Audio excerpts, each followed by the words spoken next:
समागम में भाग लेने के लिए अगर एक भी योद्धा वल्लभराज से जा रहा है तो वो यहाँ की औरतों के मन में जलती बदले की आग की वजह से है।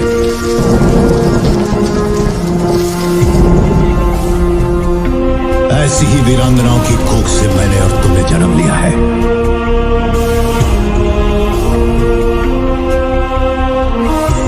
वल्लभनाथ की स्त्रियों को ये अधिकार नहीं। रानी अब्बका चौथा उल्लाल की पहली तुलुवा क्वीन थी जिन्होंने 16th सेंचुरी के एंड में पोर्तुगीज के सामने लड़ाई की थी। वो चौटा डायनेस्टी से बिलोंग करती थी जो कोस्टल कर्नाटका पर रूल करते थे और उनका कैपिटल था पुट्टिगी और उल्लाल का पोर्ट टाउन उनका सब्सिडरी कैपिटल था।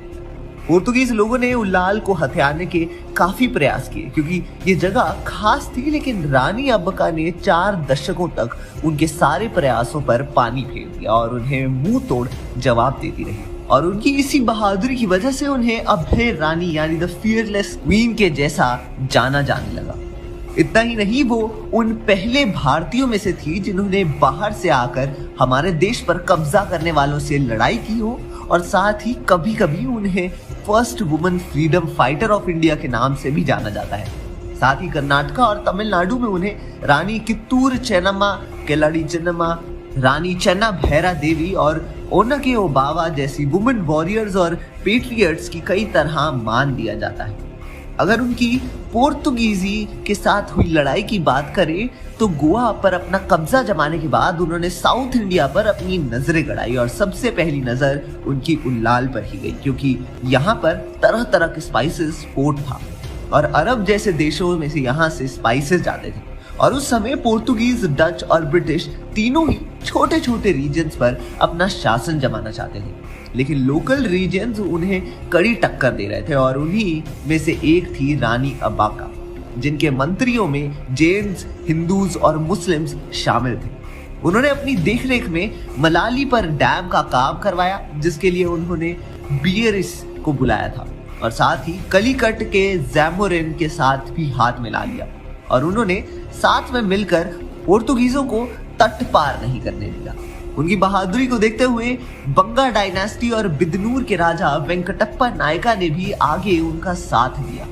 उसके बाद 1555 में उनकी और पोर्तुगीजों की बैटल हुई, लेकिन रानी अब्बका ने उन्हें हरा दिया। उसके बाद उन्होंने 1557 में मैंगलोर को अपने हवाले कर लिया, लेकिन उल्लाल को नहीं कर पाए।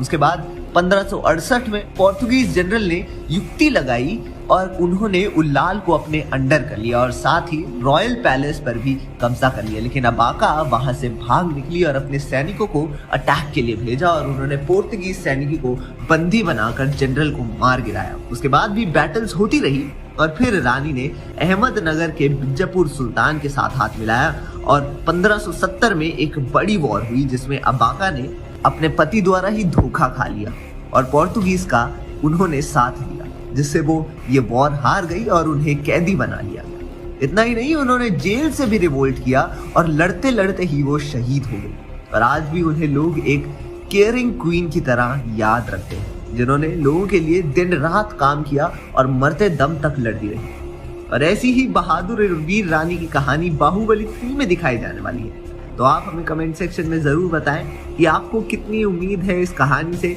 और तब तक के लिए देखते रहिए हमारे चैनल पॉलीग्राफ स्टूडियो।